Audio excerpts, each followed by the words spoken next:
So I'm Sarah Eve, and I do comedy here in Olympia, and I live here, and I work here, and I love it here.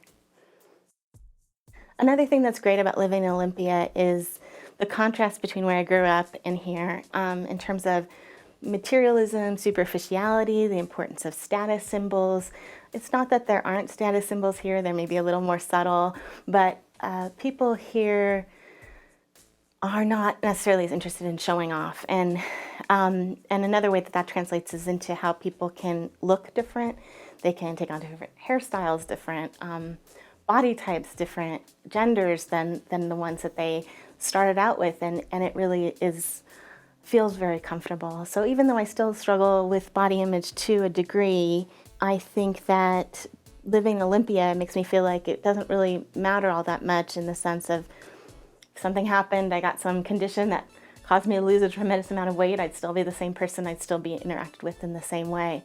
I can't tell if I'm being judged or not, and maybe I am, but maybe it's nothing to do with my appearance or my size. Maybe it's something totally different, maybe some other vibe. I mean, sometimes I think, well, maybe the worst thing that could be said about me is that over time I've consumed more calories than I've expended. But that's a very arrogant thought. Like, there are probably much worse things about me than that.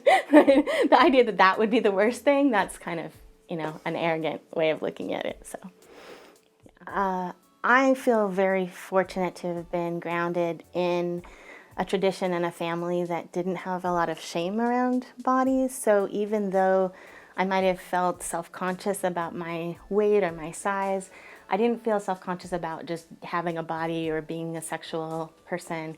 And I think that that allowed me to have kind of this counterbalance to the negative sort of vibe that was out there, which was grounded in, if I'm experiencing it and it feels good to me, then absolutely I'm entitled to feel okay.